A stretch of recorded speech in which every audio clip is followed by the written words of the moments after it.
Hello students, आज हम अपना कोऑर्डिनेशन कंपाउंड का नेक्स्ट पार्ट स्टार्ट करेंगे। लास्ट पार्ट होगी, लास्ट क्लास से कोऑर्डिनेशन कंपाउंड की है, जिसके अंदर हम डिस्कस करेंगे ऑर्गेनोमेटेलिक कंपाउंड्स।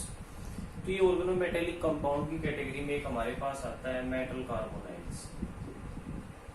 मेटल कार्बोनाइड्स तो ये हमने डिस्कस करना है। तो ये मेटल कार्बोनाइड्स जो होते हैं वो क्या होते हैं?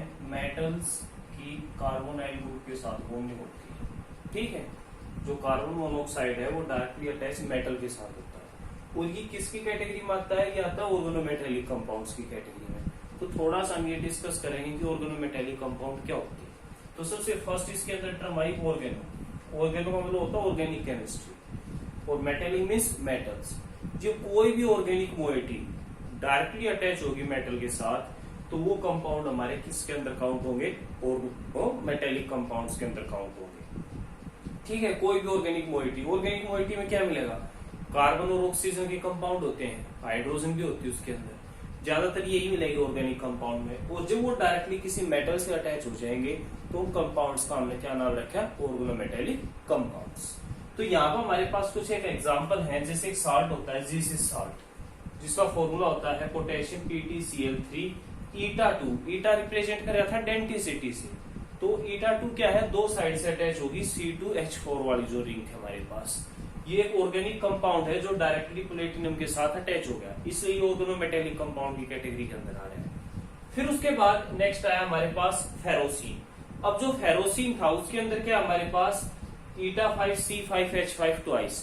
ठीक है, ये जो साइक्लोप्रोपीन वाली रिंग थी, जो ये 5 साइड से अटैच होगी, और ऐसी दो रिंग है जो आयरन के साथ डायरेक्टली अटैच होगी।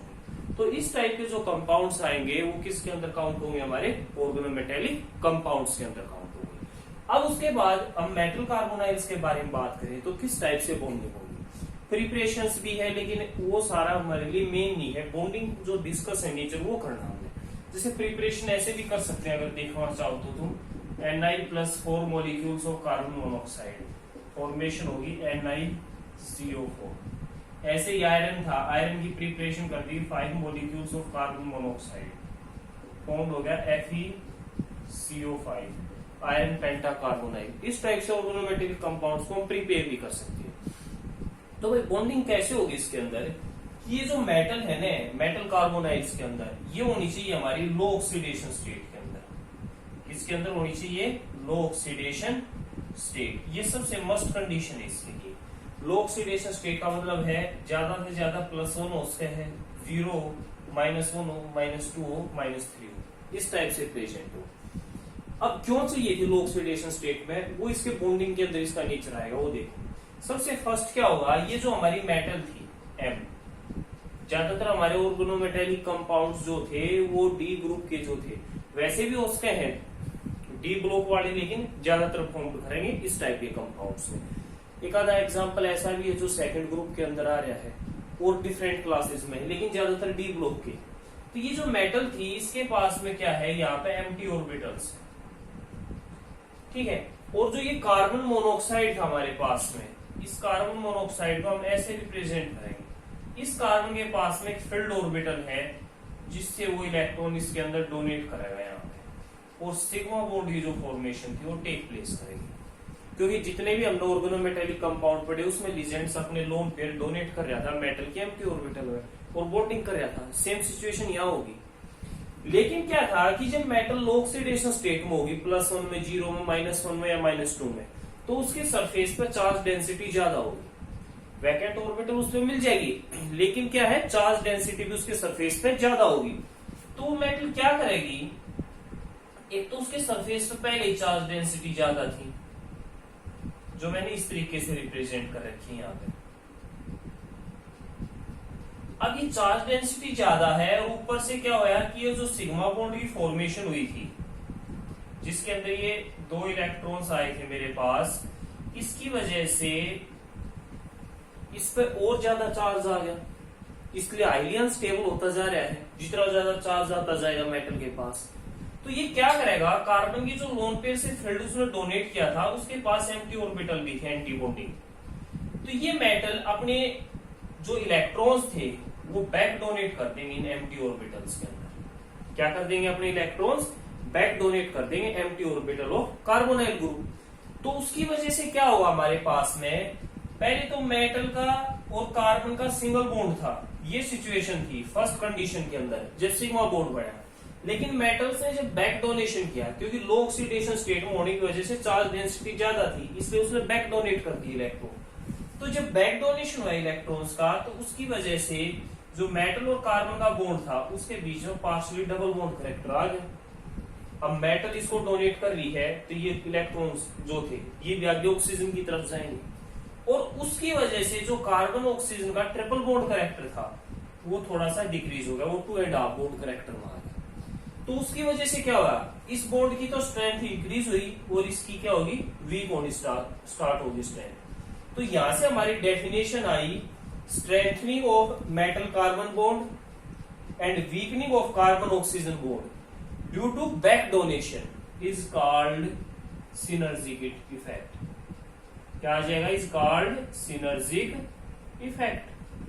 कि भाई हमने क्या किया कि जब मेटल लो ऑक्सीडेशन स्टेट में थी तो कार्बोनाइल अपने लोन पेयर डोनेट किए, और उसके बाद इलेक्ट्रॉन डेंसिटी ज्यादा होने की वजह से सरफेस पे मेटल्स ने अपने लोन पेयर ऑफ इलेक्ट्रॉन वापस बैक डोनेट कर दिए कार्बोनाइल ग्रुप के अंदर। तो उससे क्या होगा कि मेटल कार्बन के बॉन्ड में पार्शियली डबल बॉन्ड करेक्टर आ गया, और कार्बन ऑक्सीजन के अंदर जो ट्रिपल बॉन्ड करेक्टर था वो 2.5 हो गया। इसकी वजह से पार्शियली डबल बॉन्ड का ये मैंने कंप्लीट नहीं, इसकी वजह से क्या हो गया, मेटल कार्बन के बॉन्ड की स्ट्रेंथनिंग होगी और इसकी वीकनिंग होगी, और इस इफेक्ट का नाम क्या आ गया, सिनर्जिक इफेक्ट। तो भाई ये एग्जाम में पूछा जा सकता है सिनर्जिक इफेक्ट क्या होगा। ठीक है, अब हमारे पास कुछ एक स्ट्रक्चर्स थे, एग्जांपल्स थे मेटल कार्बोनाइल के, जिनके हमने स्ट्रक्चर्स जो थी डिस्कस करनी थी।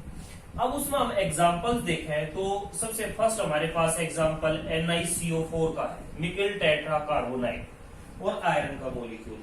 अगर मैं बात करूं NiCO4, अगर इसकी स्ट्रक्चर की बात करूं कैसे रिप्रेजेंट करेंगे, हमें पता है भाई 4 है, 4 बॉन्ड बढ़ेंगे, 4 कोऑर्डिनेशन नंबर में इसकी टेट्राहेड्रल शेप आएगी, वो इस टाइप से हमने रिप्रेजेंट कर दी है। ये शेप हमारी जो बेस पर थ्योरी पे थी वहीं से हमने पता हो जा, थोड़ा सा आइडिया होना चाहिए, उसी की बेस पे लिख देंगे। फिर नेक्स्ट आया हमारे पास FeCO5, ये आया हमारे पास एग्जांपल। अब इसकी स्ट्रक्चर कैसे आओगी, 5 पेयर है, तो 5 में कौन सी थी, ट्राइगोनल बाइपैरामिडल, ये आ जाएगी। कार्बन मोनोऑक्साइड, ये कार्बन मोनोऑक्साइड, CO, CO और CO। ठीक है, ये यहां से अटैच हो जाएंगे ट्राइगोनल बाइपैरामिडल। ऐसे मेरे पास आई CO2, CO8, कोबाल्ट का जो कार्बोनाइल कॉम्प्लेक्स था। तो इसके अंदर क्या होगा भाई, कोबाल्ट कोबाल्ट में एक मेटल मेटल बॉन्ड एग्जिस्ट करेगा, वो 2 बॉन्ड इसके अंदर ब्रीज होंगे कार्बोनाइल। वो जो ब्रीज बॉन्डिंग थी ना, वो इस टाइप से रिप्रेजेंट कर देंगे हम, C डबल बॉन्ड O और C डबल बॉन्ड O, इस टाइप से। बाकी ये 3 कार्बोनाइल इसके साथ में इस टाइप से अटैच हो जाएंगे, ये अटैच हो गया CO, CO और C। ठीक है, ये इसकी स्ट्रक्चर आ गई। फिर उसके बाद नेक्स्ट आया मेरे पास एक एग्जांपल Mn2CO10, ये आया। अब इसकी स्ट्रक्चर कैसे रिप्रेजेंट करूंगा, तो यहाँ पे 2 मैग्नीज एटम है, Mn और Mn। हर एक मैग्नीज के पास में 5 carbonyl group, CO, CO, CO, CO, ऐसे ही 5 कार्बोनाइल ग्रुप इसके पास CO और ये प्रेजेंट कर दिया, और एक मेटल मेटल के बीच बॉन्डिंग कर दी। मेटल का कोऑर्डिनेशन नंबर 6 होना चाहिए, वो इसके अंदर एग्जिस्ट कर गया। तो इस टाइप से कुछ एक कोऑर्डिनेशन कंपाउंड है जिनकी स्ट्रक्चर जो हमको याद होनी चाहिए। और बाकी 1-2 एग्जांपल एक्स्ट्रा और मिले हैं तो हेल्प बुक वगैरह कहीं पे मिल जाएगा, उसमें कर सकते हैं आसानी से। कोई ज्यादा किस तरीके से आई, कैसे आई, वो हमने सारी चीज याद नहीं करनी। ठीक है, अब इसके बाद हमारे पास लास्ट टॉपिक आया इसके अंदर, इस चैप्टर के अंदर, जिसका नाम है स्टेप वाइज स्टेबिलिटी कांस्टेंट। क्या नाम है, स्टेप वाइज स्टेबिलिटी कांस्टेंट। ठीक है, और इसी से साथ में एक है overall stability constant, overall stability constant. तो देखो सबसे पहले स्टेप वाइज स्टेबिलिटी कांस्टेंट क्या होगा और ओवरऑल स्टेबिलिटी कांस्टेंट क्या होगा वो डिस्कस करते हैं। मान लिया कोई भी एक मेटल है M, उसके साथ में n नंबर ऑफ लीजेंड्स मैंने ऐड करनी है और कॉम्प्लेक्स बना दिया मैंने MlN। 3 थे तो 3, 4 थे तो 4 और 6 से तो 6 लीजेंड मैंने अटैच कर। अब ये यहाँ पे जो अटैच हुआ है इसका जो कांस्टेंट आया वो मैंने रिप्रेजेंट कर दिया बीटा से। इसमें इक्विलिब्रियम के अंदर फॉरवर्ड बैकवर्ड दोनों डायरेक्शन में पॉसिबल, ये मैंने बीटा से रिप्रेजेंट कर दिया। इस बीटा की वैल्यू मैं कैसे फाइंड आउट करूंगा? इक्विलिब्रियम कांस्टेंट की तरह ये बीटा, तो product divided by reactant. Product मेरे पास क्या है MlN divided by M into में L और उसकी raise to the power n। 11th class में इक्विलिब्रियम हमने पढ़ा था काफी अच्छे से, तो उसको इस तरीके से रिप्रेजेंट कर सकते हैं। फिर हमने क्या था कि जो मेरा M था उसके अंदर मैंने अगर 1 बाय 1 स्टेप बाय स्टेप चलूं तो सबसे पहले स्टेप में मैंने एक L मेटल एटम था जो मैंने उसके अंदर ऐड किया जिसका कांस्टेंट K1 था और वो अटैच हो उसने फॉर्म कर लिया Ml। सेकंड स्टेप में क्या आया मेरे पास Ml आया, उसके अंदर मैंने एक और लीजेंड्स अटैच किया। अब लीजेंड्स अटैच किया तो मेरे पास आ गया K2 और वो मैंने रिप्रेजेंट कर दिया Ml2। ऐसे ही शोन में चलता गया, मेरे पास लास्ट में बच गया MlN-1 लीजेंड आ रहा। मान लिया मैंने जितने भी ऐड करने थे n की वैल्यू वो हो गया आपने, तो ये मेरा आ गया K ऑफ N और इसी तरीके से शोन मेरे पास में लास्ट में बन गया Ml ऑफ N। यहाँ पे मैंने क्या किया है स्टेप बाय स्टेप जो है एक एक लीजेंड्स में ऐड करता गया मेटल एटम के पास। तो यहाँ से अगर मैं निकालूं K1 की वैल्यू तो K1 किसके इक्वल होगा? Product divided by reactant M into L।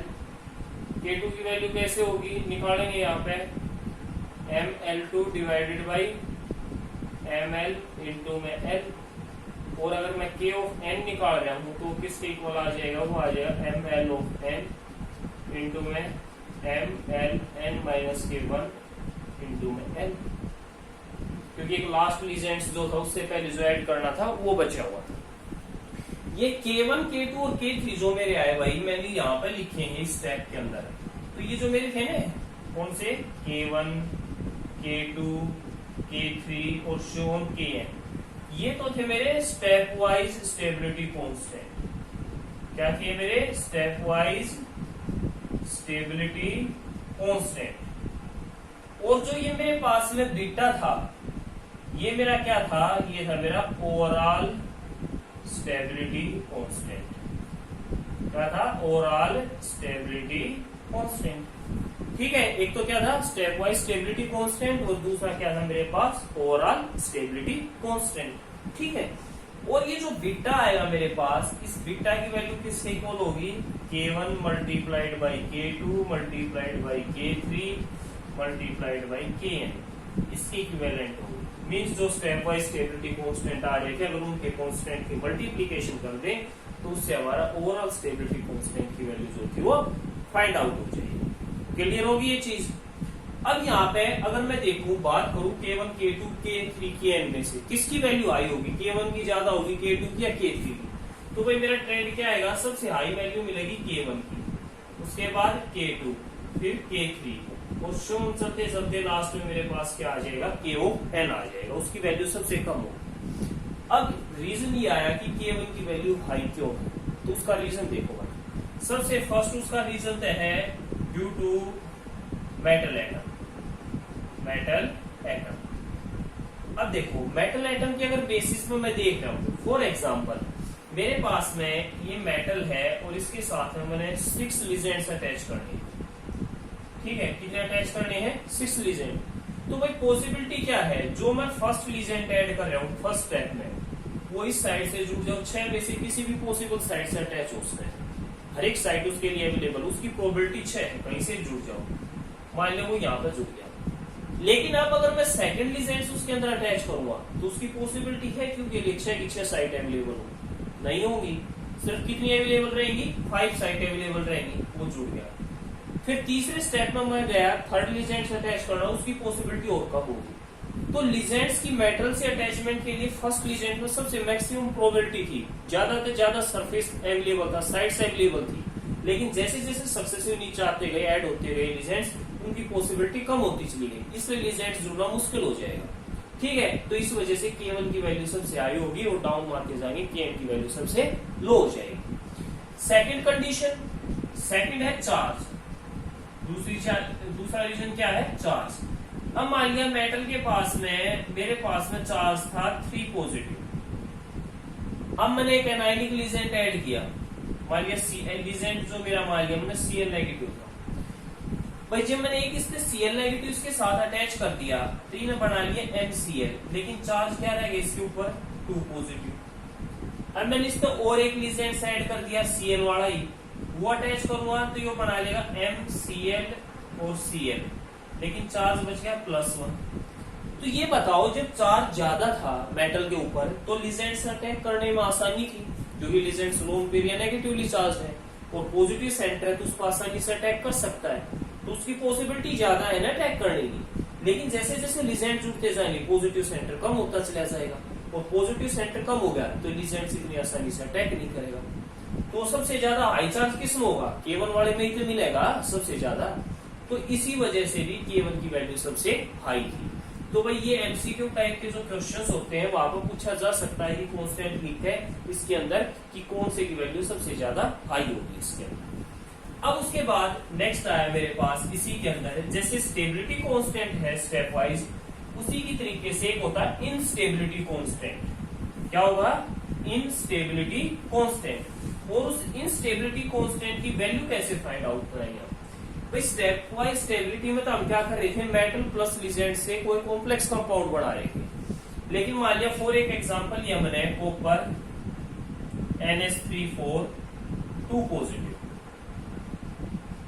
इसमें मैं डिकम्पोज कर रहा हूं, तोड़ रहा हूं, तो वो क्या बन गया मेरे पास में? Copper +4 molecules of NH3 2 positive charge यहाँ पर आ जाएगा। अब इस कंडीशंस के अंदर क्या था मेरे पास में कि मैंने क्या किया, उसको डिकम्पोज कर दिया, तो जो इनवर्स होगा ना स्टेबिलिटी कांस्टेंट का, उसको हम क्या कहेंगे? Instability constant. क्या कहेंगे? इनस्टेबिलिटी कांस्टेंट, या फिर इसको कहते हैं डिसोसिएशन कांस्टेंट। Dissociation constant. और इसमें रिप्रेजेंट करेंगे K(I) का रिप्रेजेंट किया जाएगा इनस्टेबिलिटी कांस्टेंट को। ठीक है, और इस Ki की वैल्यू अगर मैं निकालूं तो Ki की वैल्यू कैसे आ जाएगी? Again product divided by reactant, तो कॉपर 2 पॉजिटिव इंटू में NH3 उसकी पावर 4 इंटू में Cu NH3 4 2 पॉजिटिव, इसको डिवाइड करके मैं फाइंड आउट कर सकता हूं। ठीक है, यहाँ पे जो था या फिर Ki निकालना तरीका ये था 1 डिवाइडेड बाई स्टेबिलिटी कांस्टेंट की वैल्यू, इसकी वैल्यू स्टेबिलिटी कांस्टेंट की जो वैल्यू Q1 होगी उससे मैं डिवाइड कर दूं तो भी मेरे पास में स्टेबिलिटी कांस्टेंट की वैल्यू जो थी वो फाइंड आउट हो जाएगी। क्लियर होगी ये चीज क्या थी यहाँ पे? समझ आया सभी को?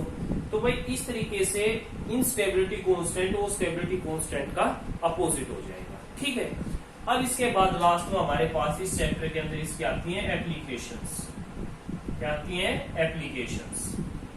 तो भाई एप्लीकेशंस में एक हाइड्रोजिनेशंस के लिए कॉम्प्लेक्स है जो मैं बताना चाह रहा हूँ। कॉम्प्लेक्स का नाम है विलियमसन कैटालिस्ट। ठीक है, फॉर्मूला क्या है उसका? PH थ्राइस P इंटू में 3 RHCl। ये हमारा एक कोऑर्डिनेशन कॉम्प्लेक्स है, विल्किंसन कैटालिस्ट। क्या नाम है इसका? Wilkinson catalyst. ठीक है, ये जो विल्किंसन कैटालिस्ट है इसके अंदर मेटल कौन सी है? ये रोडियम। कौन सी है? रोडियम। तो इससे ध्यान रखना है, पूछा जा सकता है एग्जाम में कि इनमें से विल्किंसन कैटालिस्ट कौन सा है, इसका फॉर्मूला हमने पता होना चाहिए। और कोऑर्डिनेशन केमिस्ट्री हमारी कहाँ पे यूज हो उसका? भाई देखो, नॉर्मली मैं एग्जांपल की बात करूं कोऑर्डिनेशन केमिस्ट्री में, सबसे फर्स्ट मैं बात कर रहा हूँ इंडस्ट्री के अंदर कैटालिस्ट के अंदर कहाँ पे यूज हो। तो इंडस्ट्री में क्या था? क्वालिटेटिव एस्टिमेशन करना हो या क्वांटिटेटिव एस्टिमेशन करना हो, वहां पे कोऑर्डिनेशन कंपाउंड बहुत हेल्पफुल। मान लिया हार्डनेस ऑफ वाटर डिटेक्ट करनी है तो वहां पे कॉम्प्लेक्स यूज होता है हमारे पास सोडियम का Na2EDTA, इसका यूज किया जाता है। ऐसे ही जो कैल्शियम का एस्टिमेशन था और मैग्नीशियम का एस्टिमेशन था वो हम EDTA से फाइंड आउट कर सकते हैं। क्यों? क्योंकि कैल्शियम और मैग्नीशियम का जो कॉम्प्लेक्स बनेगा DDTA के साथ, उनकी स्टेबिलिटी डिफरेंट होगी, इसलिए इनके बीच में हम डिफरेंशिएट भी कर सकते हैं। ठीक है, हार्डनेस ऑफ वाटर के लिए सोडियम DDTA का यूज किया जाएगा। इसके अलावा अगर हम बात करें बायोलॉजिकल सिस्टम के अंदर, बायोलॉजिकल सिस्टम में हम बात कर रहे हैं प्लांट्स के अंदर। प्लांट्स में जो क्लोरोफिल प्रेजेंट होगा उसके अंदर कौन सी मेटल प्रेजेंट होगा? मैग्नीशियम मेटल प्रेजेंट होगा। बॉडी में हीमोग्लोबिन की बात कर रहे हैं, कौन सी मेटल प्रेजेंट है? आयरन प्रेजेंट है। ऐसे ही कार्बोक्सी एनहाइड्रेज, कार्बोक्सी पेप्टाइडेज, इस टाइप के जो एंजाइम्स है जो जिंक से रिलेटेड है, वो हमारी बॉडी के अंदर जो बायोलॉजिकल फंक्शंस थी, बायोलॉजिकल रिएक्शंस थे, उसको टेक प्लेस कर रही है। उसके अलावा हम और बात करते हैं एग्जांपल्स की, तो हमारे पास में एस्टिमेशंस के लिए मेटल एटम्स रहे, जैसे कि एक्सट्रैक्शन ऑफ मेटल्स के लिए, सिल्वर और गोल्ड के लिए, वहां पर हम कोऑर्डिनेशन कॉम्प्लेक्स की फॉर्मेशन करें साइनाइड के साथ, NaCN यूज करें, उससे हम सिल्वर और गोल्ड का जो है एक सोल्यूबल मिक्सचर प्रिपेयर करें कोऑर्डिनेशन कंपाउंड की फॉर्म में, जिसमें हम बाद में एक्सट्रैक्ट कर सकते हैं, जिससे हम प्योर स्टेट के अंदर जो मेटल थी वो ऑब्टेन कर सकते हैं। ऐसे ही ड्रग्स की फॉर्म में चिलेट थेरेपी आजकल के टाइम में हम जो यूज करें बॉडी के अंदर, मान लिया जैसे हमारी बॉडी में लेड की पॉइजनिंग होगी, किसकी पॉइजनिंग हो जाती है? लेड एलिमेंट की, PP की, तो हम उसके अंदर EDTA बॉडी के अंदर ट्रांसफर करें हैं, वो EDTA क्या करेगा? इस लेड के साथ कॉम्प्लेक्स फॉर्मेशन कर लेगा और उसके बाद उसने बॉडी से एक्सट्रैक्ट कर देगा, उसका जो पॉइजनिंग इफेक्ट था उसने नेग्लेक्ट कर देगा, क्यों? क्योंकि उसके साथ एक स्टेबल कोऑर्डिनेशन कंपाउंड की फॉर्मेशन कर लेगा। इसके अलावा हमारे पास एक ड्रग है सिस्प्लेटिन, जिसका फॉर्मूला क्या है? PT NH3 twice Cl2, ये हमारे पास नाम क्या है इसका? सिस्प्लेटिन।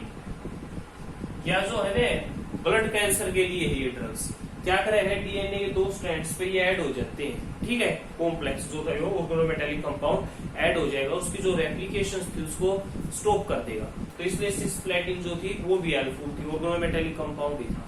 तो भाई इसकी कुछ एक और भी एक दो एप्लीकेशंस तुमने गिवन होंगी, वो सारी की सारी तुमने है ना वहां से पढ़नी है बुक से, और उसके बाद में ये चैप्टर जो हमारा कंप्लीट हो गया। यहाँ पे एक क्वेश्चन मैं और बताना चाहूंगा यहाँ पे जो बच गया, शायद मोस्ट इंपोर्टेंट भी है, एनसीईआरटी में से अगर बुक में से दे रखा है, वो लास्ट क्वेश्चन है, बाकी तो तुम कर लोगे। उसके अंदर कॉम्प्लेक्स दे रखे हैं और वो अरेंजमेंट की बात कर रहा है on the basis of wavelength. मान लिया उसने जैसे कॉम्प्लेक्स दिया एक मेरे पास में निकल का NiNO2 6 और ये लिख दिया 4 नेगेटिव, ठीक है। फिर एक कॉम्प्लेक्स दिया उसने NiH2O6 2 पॉजिटिव और एक कॉम्प्लेक्स दिया NiNH36 2 पॉजिटिव, और ये पूछ लिया अरेंज करने ही ये, ठीक है, जो भी कोऑर्डिनेशन कंपाउंड है on the basis of their wavelength, इसके बेसिस पे वेवलेंथ के बेसिस पे। अब वेवलेंथ के बेसिस पे इसको अरेंज कैसे करेंगे? वेवलेंथ क्या हो हमारी लैम्डा से रिप्रेजेंट करें। तो भाई यहाँ पे क्या करना है, यहाँ पे मेन पर्पस है हमारा देखने के लिए लीजेंड्स का। लीजेंड्स कौन से हैं? फर्स्ट वाले के अंदर है NO2, फिर है एक में NH3, एक के अंदर H2। भाई इनमें से कौन सा स्ट्रॉन्ग फील्ड लीजेंड है सबसे ज्यादा? ये, उसके बाद NH3, फिर H2। तो जितना ज्यादा स्ट्रॉन्ग फील्ड लीजेंड होगा उसकी स्प्लिटिंग एनर्जी डेल्टा नोट की वैल्यू उतनी ज्यादा क्या होगी? हाई होगी। स्प्लिटिंग एनर्जी की वैल्यू क्या होगी? उतनी ज्यादा हाई। और इस केस में सबसे ज्यादा हाई इसकी है, फिर सबसे लो इसकी, क्योंकि इसका ट्रेंड क्या था? NO2 सबसे स्ट्रॉन्ग फील्ड था, फिर NH3 और फिर H2। तो वो इसकी सबसे कम है क्रिस्टल फील्ड स्प्लिटिंग एनर्जी की जो वैल्यू बात कर रहे हैं डेल्टा नोट की, वो इसकी सबसे कम, इसकी सबसे ज्यादा। तो E जो थी मेरी वो किसके इक्वल थी? H म्यू के इक्वल, और म्यू किसके इक्वल हो? C upon lambda. तो इसको मैं लिख सकता हूँ HC अपॉन लैम्डा। तो यहाँ से रिलेशन आया एन और एनर्जी का रिलेशन मेरा इनवर्सली प्रोपोर्शनल टू लैम्डा है। तो यहाँ पे क्या करना है मैंने, जो वेवलेंथ थी मेरी, वेवलेंथ के बेस पर अरेंज करने थे। तो अगर देखें तो एनर्जी किसकी सबसे ज्यादा होगी? किसमें सबसे ज्यादा होगी एनर्जी? इस कॉम्प्लेक्स के अंदर, और सबसे कम इसके अंदर होगी, ठीक है। तो उससे अपोजिट हो जाएगा, जिसकी एनर्जी ज्यादा उसकी वेवलेंथ कम। तो एनर्जी इसकी सबसे ज्यादा है, तो सबसे फर्स्ट नंबर पर मैं इस कॉम्प्लेक्स में यहाँ पर रिप्रेजेंट कर दूंगा NO2 6 और यहाँ पे लिख दूंगा मैं 4 नेगेटिव, इसकी सबसे कम वेवलेंथ। फिर उसके बाद किसकी आएगी? अमोनिया वाले की। अमोनिया के अंदर कौन सा कॉम्प्लेक्स था मेरा? NiNH3 6 2 पॉजिटिव और सबसे लास्ट में मेरा कौन सा आ जाएगा, वाटर वाला जो कॉम्प्लेक्स था वो आ जाएगा उसके अंदर। तो इस तरीके से इसमें वेवलेंथ के बेसिस पे मैं अरेंज कर सकता हूँ। ये मैंने इंक्रीजिंग ऑर्डर ऑफ वेवलेंथ पर अरेंज किया, तुम डिक्रीजिंग ऑर्डर ऑफ वेवलेंथ पर करोगे तो ट्रेंड रिवर्स हो जाएगा, साइन चेंज करना है, ठीक है ना वहां से। तो इस चीज का ध्यान रखना है। अब ये हमारा चैप्टर जो कंप्लीट हो गया है ऑर्गेनोमेटेलिक कंपाउंड वाला, जो जो मेन फैक्ट है वो हमने यहाँ पे डिस्कस कर लिया। Okay, thank you.